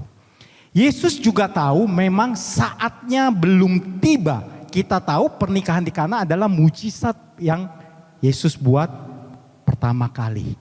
Itu yang dia buat pertama kali. Ternyata di balik pertama kali buat ada peran Bunda Maria di sana. Jadi ibu-ibu, bapak-bapak, kalau mau mujizat terjadi dalam hidup anak kita, dalam pasangan kita, mungkin kita boleh belajar dari Bunda Maria bagaimana menghampiri Yesus. Ku pandang wajahmu dan berseru, pertolonganku datang darimu. Peganglah tanganku, jangan lepaskan, kaulah harapan dalam hidupku. Bapak Ibu, seperti Bu Lia tadi, dia datang kepada Yesus. Enggak lagi datang ke Topekong, karena dia tahu harapannya ada di situ. Karena dia sumber kekuatan. Sama ketika Bunda Maria datang kepada Yesus, walaupun jawabannya seperti ini. Ibu yang anaknya dibaptis juga begitu kan, datang ke Romo berharap boleh dibaptis, tapi Romo malah kasih syarat, ajak 9 orang, kayak multi level marketing aja gitu ya. Tetapi saya percaya seperti ini, yang apa kata firman Tuhan, 1 orang diselamatkan, seluruh isi keluarga diselamatkan. Malah ibu ini lebih luar biasa, tetangga-tetangga dan teman-teman sampai 9 orang itu diselamatkan. Udah makin melebar hanya karena anaknya. Jadi Bapak Ibu, respon Yesus seperti ini karena Yesus tahu apa yang harus dia buat. Sesuatu yang kadang kita harapkan berbeda dengan apa yang Yesus rencanakan, maka jangan marah. Jangan terlalu marah, terlalu cepat. Jangan menaruh curiga sama Yesus.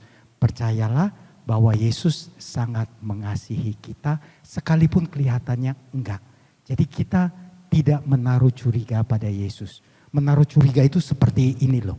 Saya suka sekali traveling. Saya suka driving jauh gitu. Jakarta ke Bali saya nyetir. Pokoknya ada kesempatan selalu saya nyetir. Bersama dengan istri dan keluarga saya. Saya ini gak pernah gantian sama istri saya kalau nyetir. Padahal istri saya bisa nyetir. Lalu istri saya bilang seperti ini. Dia panggil saya Bud. Kadang-kadang Say gitu ya. Say, kamu gak pernah kasih aku nyetir jalan jauh. Kenapa sih? Kamu gak percaya ya aku nyalip truk, aku nanti kencang atau lain sebagainya. Saya bilang sama istri saya, jangan kayak orang Farisi curiga sama Yesus. Aku itu gak kasih kamu nyetir supaya kamu bisa WA-an, bisa kamu istirahat, bisa tidur. Terus dia bilang, oh begitu gitu ya. Jadi Bapak Ibu yang saya mau katakan adalah Yesus mau menunjukkan kasihnya pada kita. Jangan sekalipun kita menaruh curiga seperti orang Farisi. Maka Bunda Maria pun nggak menaruh curiga apa yang putranya katakan. Terbukti di ayat selanjutnya, ayat yang kelima. Tetapi Ibu Yesus berkata kepada pelayan-pelayan, apa yang dikatakannya kepadamu, buatlah itu. Dia hampiri pelayan-pelayan, dia bilang, kalau Yesus ngomong sesuatu, kamu harus taat ya. Harus buat itu. Jadi Bapak Ibu, Ibu Yesus, Bunda Maria tidak sakit hati sama perkataan anaknya. Maka kita jangan mudah sakit hati dengan apa yang Yesus lakukan. Saya juga pernah mengalami. Saya waktu anak masih kecil 3 tahun, saya pernah dioperasi kepala di sini ya karena tumor otak jinak saya. Lalu bagaimana istri saya ini berjuang minta sama Tuhan dan saya bertanya, Tuhan kenapa engkau berikan penyakit ini padaku? Saya tidak mau menaruh curiga, tapi saya terus jalani sampai akhirnya toh saya sekarang gak kenapa-napa walaupun sudah operasi kepala 2 kali. Di situ saya melihat bahwa karya Tuhan kadang gak sama.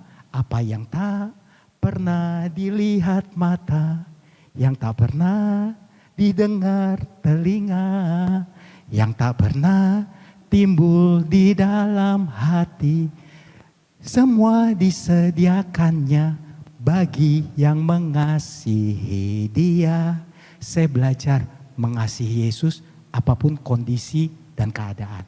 Saya ajak Bapak Ibu, mungkin keadaan Bapak Ibu sekarang baik-baik saja. Mungkin ada yang gak baik-baik saja. Mau langitnya mendung, mau langitnya awannya mendung, awannya terang, tetap kita melihat bahwa ada Yesus di sana. Jadi Bunda Maria bilang apa yang dikatakan kepadanya buatlah itu. Nah ayat yang berikutnya ayat ke-6. Di situ ada 6 tempayan yang disediakan untuk pembasuhan menurut adat orang Yahudi.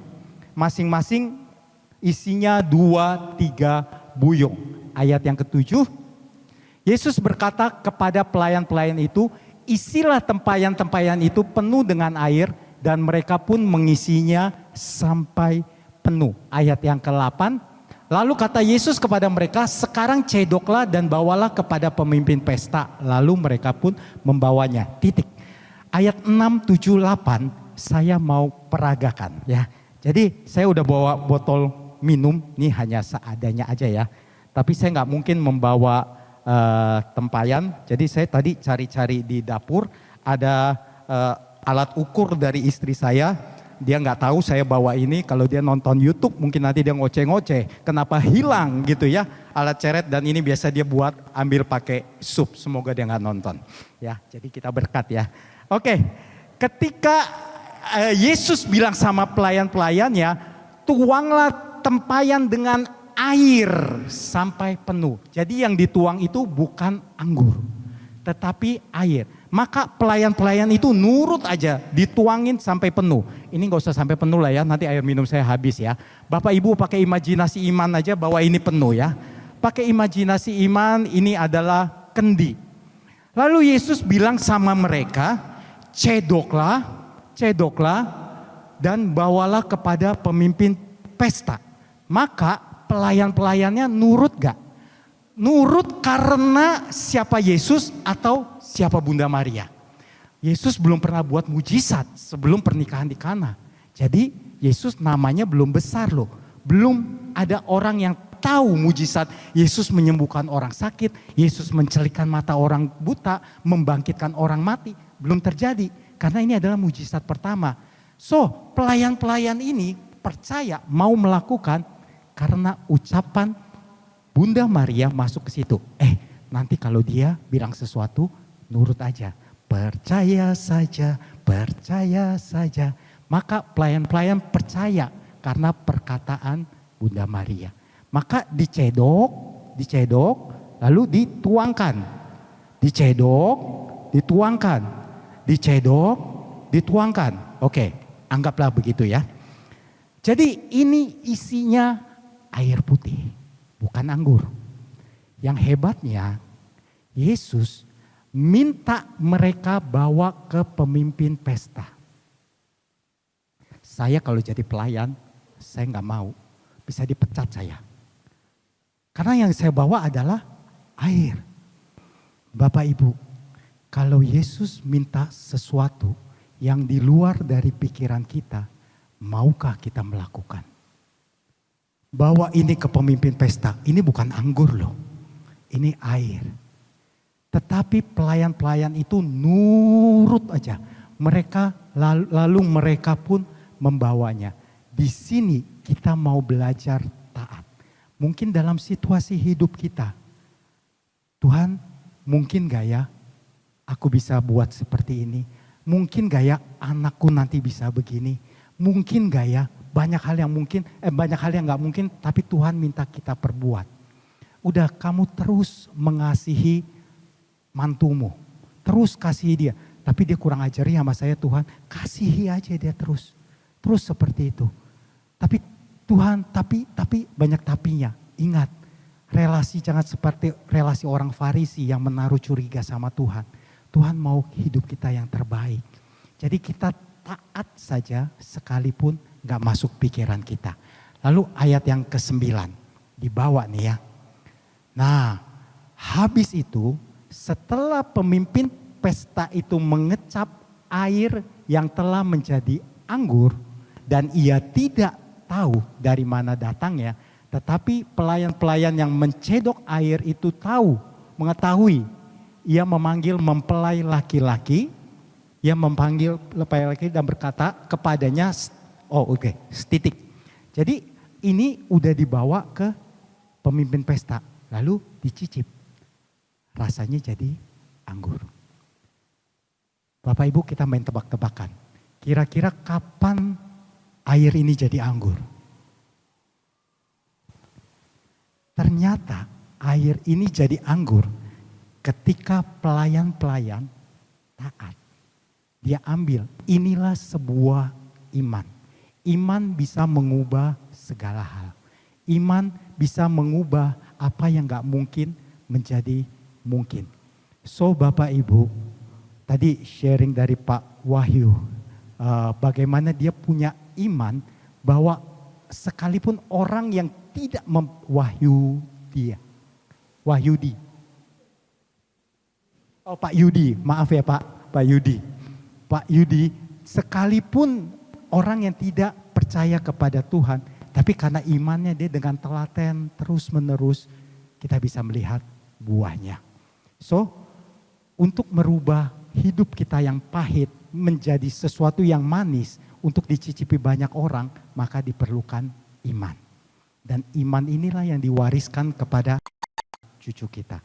So ketika dicicipin dan dihidangkan, dia bilang dia nggak tahu ini, dia kan nggak tahu ceritanya. Lalu dipanggil mempelai laki-lakinya. Dia puji mempelai laki-lakinya.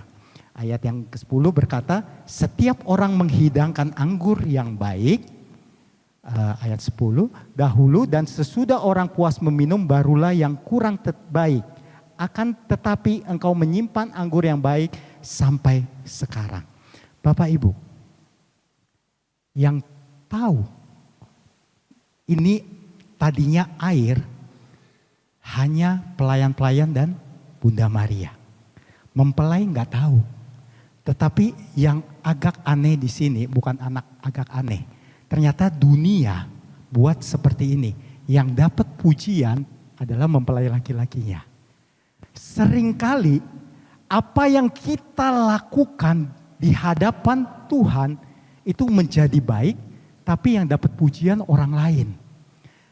Yang dapat pujian mempelai laki-laki mah gampang banget. Cuma di pelaminan salam-salam lihat doang dari atas gitu ya.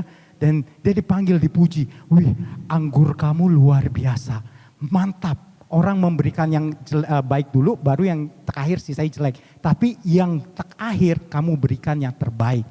So Bapak Ibu, di sini mau dikatakan bahwa jangan kecewa kalau kita sudah buat sesuatu, lalu yang dapat pujian orang lain. Ternyata dari zaman dahulu kala ini terjadi. Ini sudah terjadi. Jadi apakah pelayan-pelayan berusaha untuk, oh enggak, itu bukan dia, itu saya, karena saya. Bapak Ibu, kalau seperti itu kita sudah mendapatkan upah kita, yaitu pujian dari orang dunia. Makanya Yesus mengajarkan, jikalau kamu berdoa, masuklah ke dalam kamarmu, supaya Bapamu yang di sorga melihat yang tersembunyi dan dia akan membalasnya. Kalau kita sudah dapat pujian dari manusia, maka kita sudah dapat balasan. Makanya dikatakan Bunda Maria itu menyimpan segala sesuatu di dalam hati. Ku renungkan firman-Mu siang dan malam, ku pegang perintah-Mu dan ku lakukan. Engkau tahu ya Tuhan, tujuan hidupku hanyalah untuk menyenangkan hati-Mu. Bukan menyenangkan hati orang, bukan menyenangkan hati manusia. Kalau kita menyenangkan hati orang, kita udah marah-marah tuh sama mempelai laki-laki. Turun. Saya ini yang buat ini sampai jadi anggur. Tapi karena fokus kita adalah menyenangkan Tuhan, maka kita tidak perlu pujian dari manusia. Bapak Ibu yang dikasihi Tuhan, di sini kita masuk ke dalam ayat yang terakhir, ayat yang ke-11. Ayat yang ke-11, hal itu dibuat Yesus di Kana yang di Galilea sebagai yang pertama dari tanda-tandanya, dan dengan itu ia telah menyatakan kemuliaannya dan murid-muridnya percaya kepadanya. Apa yang mau saya sampaikan? Saya boleh tolong Rofi? Rofi kemana ya? Thank you brother untuk di depannya. Oke. Bapak Ibu yang dikasihi Tuhan, tadinya Yesus gak mau mengadakan mujizat. Tetapi karena Bunda Maria ada di situ, maka sesuatu menjadi berubah. Oleh karena ada Yesus di situ. Seperti yang lagu tadi ya, oleh kuasa darah-Mu, Kau telah tebus dosaku, ku menjadi ciptaan yang baru. Jadi Bapak Ibu, supaya kita menjadi ciptaan yang baru, kita harus taat kepada Yesus. Biarkan dimainin aja musiknya. Kita harus menjadi taat sama Yesus. Dikatakan bahwa, saya punya slide yang terakhir, bahwa Yesus adalah pokok anggur dan kita adalah ranting-rantingnya. Ini ayat yang diberikan oleh Bu Gina kepada saya. Dikatakan, akulah pokok anggur dan kamulah ranting-rantingnya. Barang siapa tinggal di dalam aku dan aku di dalam dia, ia berbuah banyak. Sebab di luar aku, kamu tidak dapat berbuat apa-apa. Ternyata, kalau kita mau berbuah banyak, kita harus banget nempel sama Yesus. Di luar Yesus, aku tidak dapat berbuat banyak. Saya kasih contoh. Saya dan istri saya, usia pernikahan kami 17 tahun. Ada masa-masa saya gak mampu mencintai istri saya. Ada masa-masa saya mudah mencintai istri saya. Bukan karena saya tidak lagi cinta dia, bukan. Tapi karena kondisi tubuh saya, mungkin karena pulang kerja capek gitu ya. Kadang saya tuh kurang bisa memahami. Banyak hal yang saya gak bisa pakai kekuatan saya untuk mencintai istri saya. Misalnya pulang kerja. Kalau pulang kerja pria cenderung mau duduk santai-santai mau ngopi. Tapi saya tahu ibu-ibu saya membesarkan anak, kami membesarkan anak tidak memakai suster. Jadi dari pagi sampai sore, sampai malam, sampai ketemu pagi istri saya yang pegang. Jadi ketika dia sudah letih, lihat suaminya pulang, dia akan seneng. Dia, anak-anak main sama Dedi. Tapi Dedinya sebenarnya mau santai-santai. Tetapi ketika saya melihat seperti itu, sebel juga ya. Tapi yang saya mau ambil adalah di sini, pokok anggur yang benar. Yesus, saya mau hadirkan cinta segitiga di dalam keluarga saya. Saya gak mampu mencintai istri saya pakai kekuatan saya. Bukan karena siapa istri saya, bukan. Tapi saya gak mampu. Saya minta kekuatan daripada engkau, pokok anggur. pokoknya. Kan Engkau, kalau aku kehabisan gizi, aku akan datang kepada Engkau. Maka itu yang saya ambil. Yesus berikan aku kekuatan untuk aku bisa mencintai istriku. Itu yang saya lakukan sampai hari ini. Dan saya menemukan kekuatan yang luar biasa mencintai pasangan saya. Saya melihat ada satu energi yang keluar yang bukan dari saya, tetapi datangnya dari pokok anggur kita. Bapak Ibu yang dikasihi Tuhan, mungkin sekeliling kita ada orang yang tidak kita sukai. Mungkin bisa jadi itu orang tua kita. Mungkin bisa jadi itu besan kita. Mungkin bisa jadi mantu kita. Mungkin juga bisa jadi pasangan kita. Kita gak akan pernah bisa mampu mencintai mereka. Tapi karena hari ini kita mau belajar iman yang diwariskan. Karena anak cucu kita melihat bagaimana kita memperlakukan orang. Maka dia akan buat juga seperti itu. Maka ketika kita ambil kekuatan dari Yesus untuk mencintai, anak cucu kita juga melihat. Saya pernah mengalami sepi di dalam pekerjaan saya. Lalu kami novena. Anak saya bertanya, kenapa Dedi Mami kita berdoa? Saya bilang, kita minta pertolongan dari Tuhan, bukan kepada tempat lain. Maka yang dia tahu adalah ketika mereka dalam kesulitan, mereka datang kepada Yesus. Ini adalah cinta segitiga. Cinta yang dimana kekuatan saya sudah mulai letih, udah mulai luntur, bahkan udah gak mampu mencintai lagi. Yesus hadir.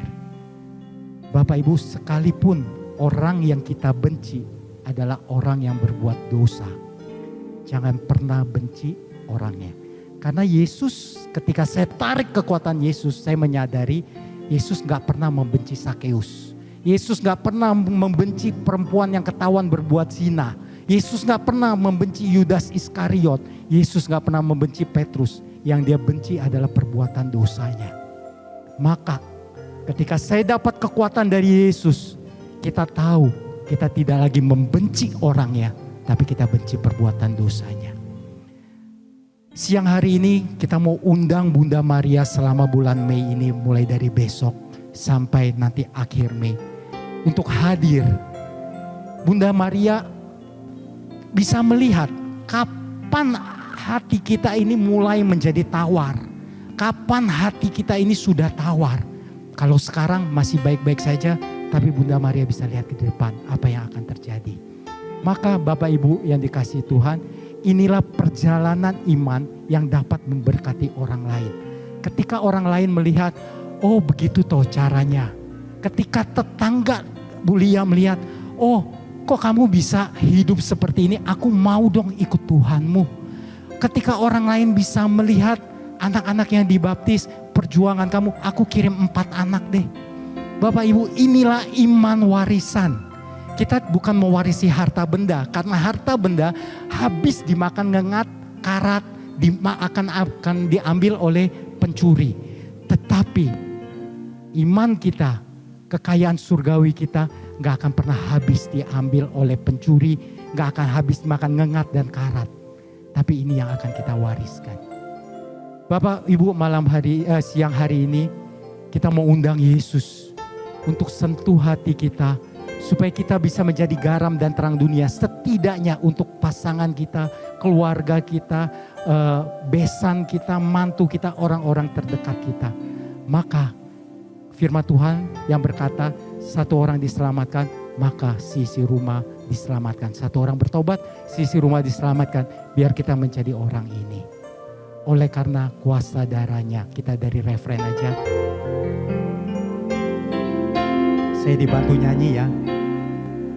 Oleh kuasa darahnya-Mu, Kau tebus dosaku. Kekudusan-Mu melingkupiku, mengalir.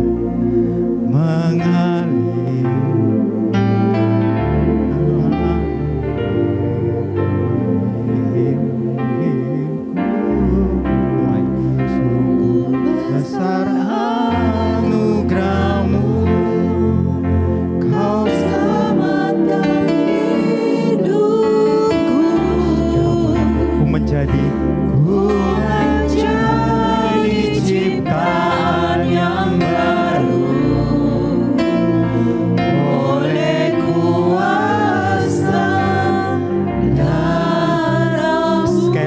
Karena kita tahu kita nggak bisa pakai kekuatan kita bilang oleh karena kuasa-Mu Tuhan. Kuasa darah-Mu, Kau sangat kuasaku. Kami mau menjadi ciptaan yang baru. Kuasa-Mu melingkupiku, kasih-Mu Sekira para tahana umanara te ikina manara sekina manara te ikina manara. hidupku, sungguh besar anugerah-Mu. Yesus, alirkan kuasa-Mu Selamatkan hidup, bagi mereka yang membutuhkan. Tambahkan iman atas mereka. di ciptaan yang baru, oleh kuasa darah-Mu. Ku menjadi Ciptaan yang baru, oleh karena kuasa-Mu. oleh kuasa Sekali lagi kita mau katakan, jadi ciptaan yang baru, oleh kuasa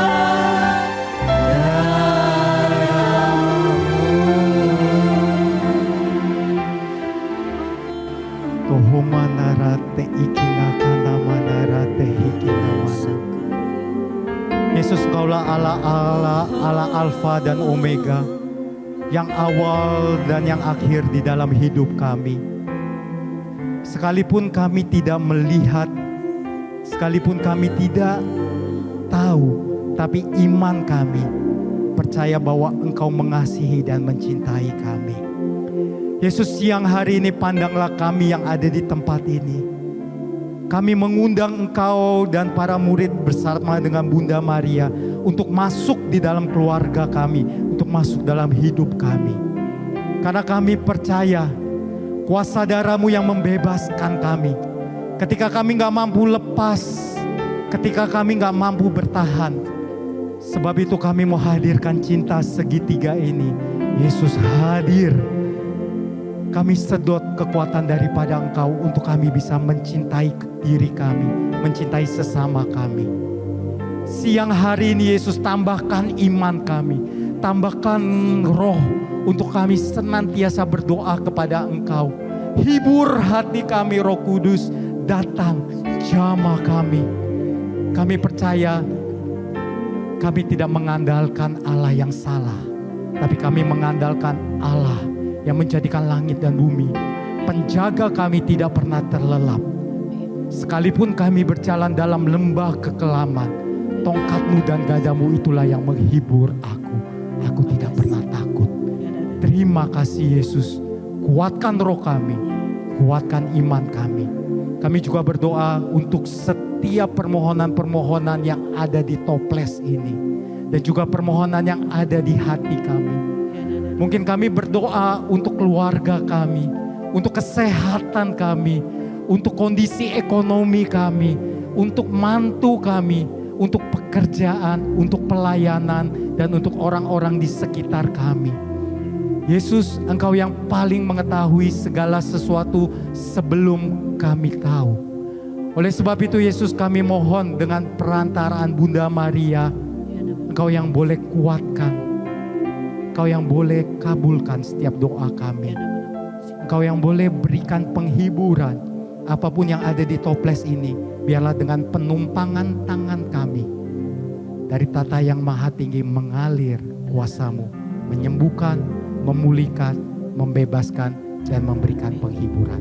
Terima kasih Allah Bapa, Allah Putra, dan Allah Roh Kudus untuk siang hari ini. Engkau boleh tambahkan iman kami.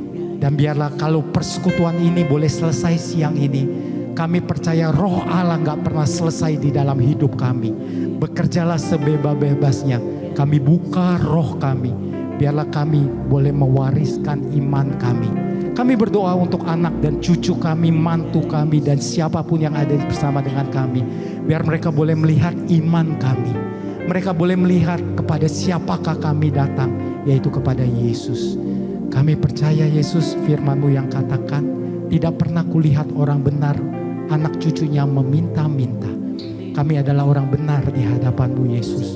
Maka jangan biarkan anak cucu kami meminta-minta, tapi biarkan berkat kasih karunia-Mu yang boleh mengalir bagi keluarga kami. Terima kasih Bunda Maria untuk doa-Mu. Terima kasih untuk syafaat-Mu bagi kami. Biarlah kami boleh berdoa terus bersama dengan Engkau, untuk kami setia di jalan Putra-Mu Tuhan kami Yesus Kristus.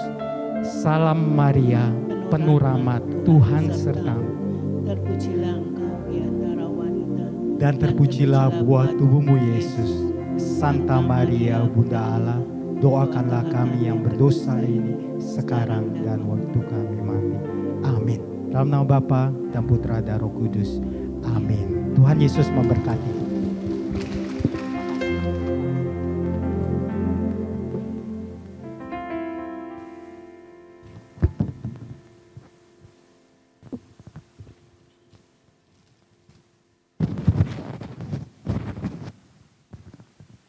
Terima kasih Pak Emmanuel Budianto untuk pengajarannya pada siang hari ini.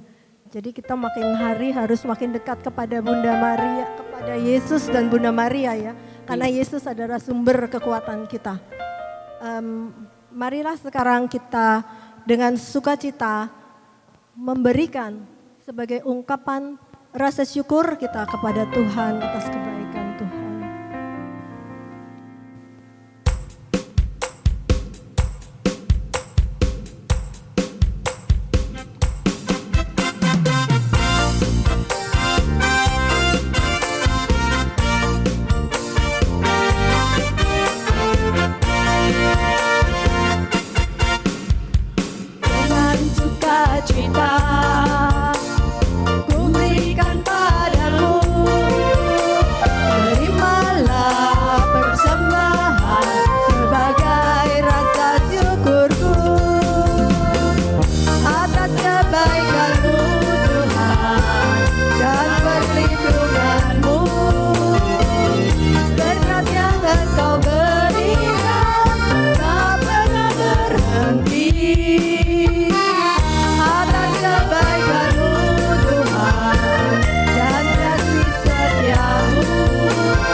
Silakan pengumuman.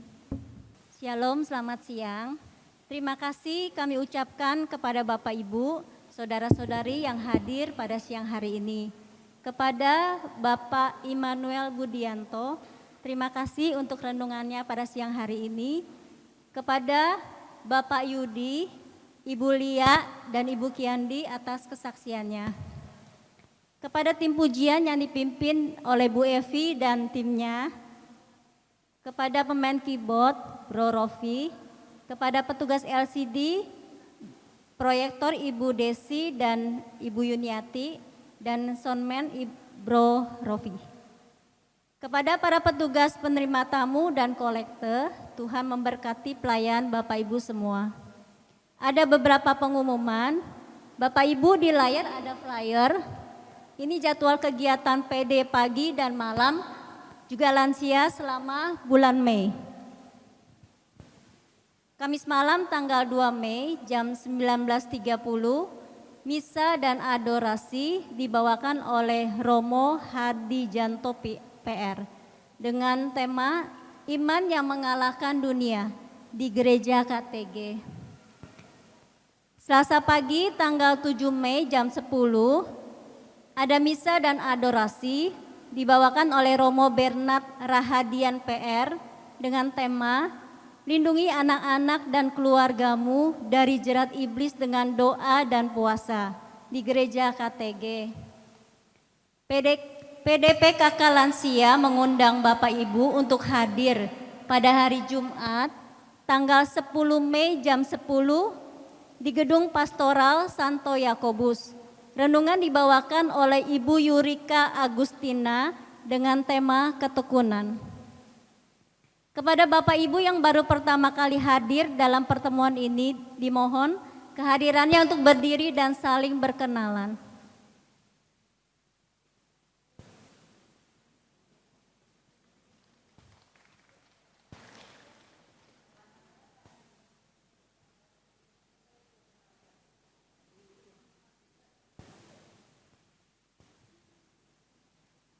Selamat bergabung Bapak Ibu.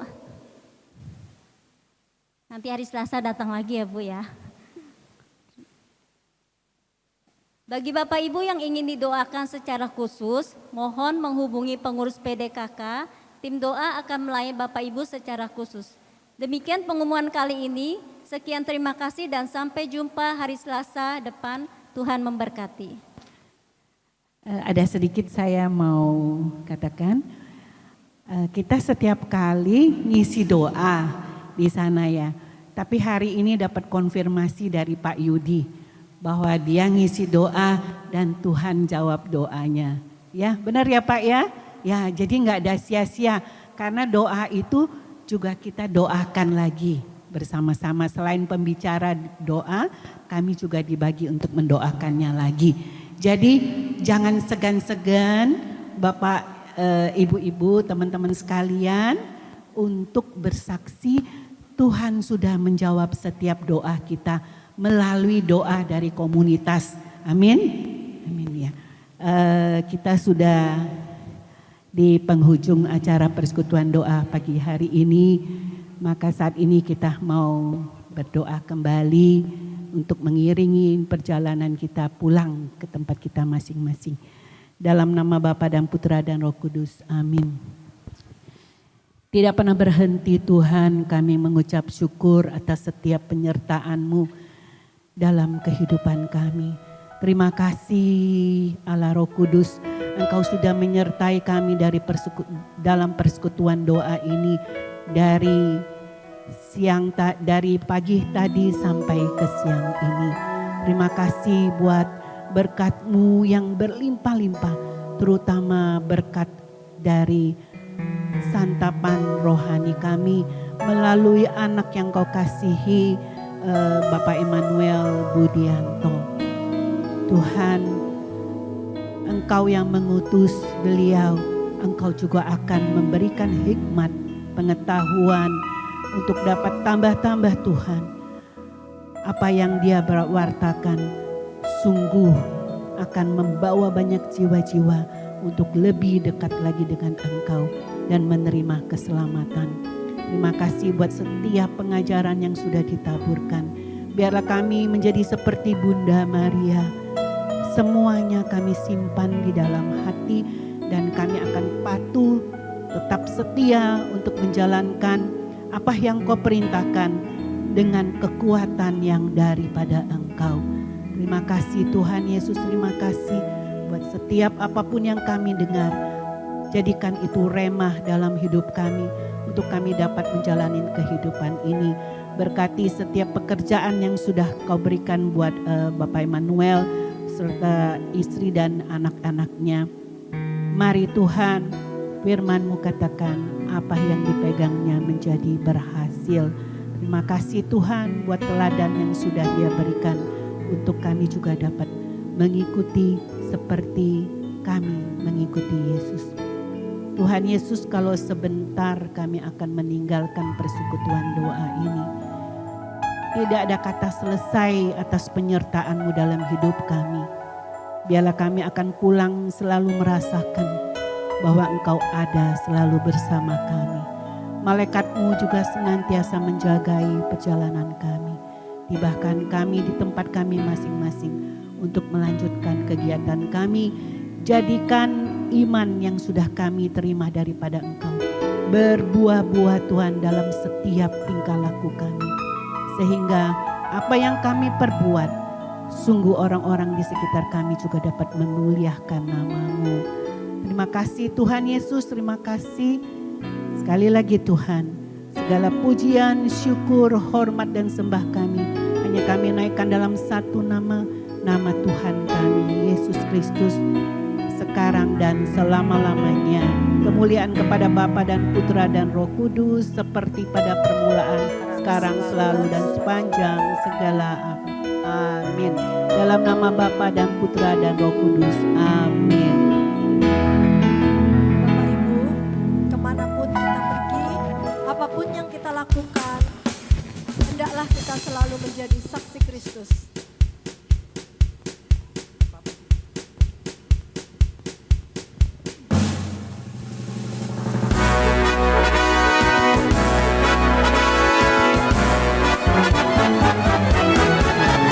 Sesudah dirimu diselamatkan, jadilah saksi Kristus.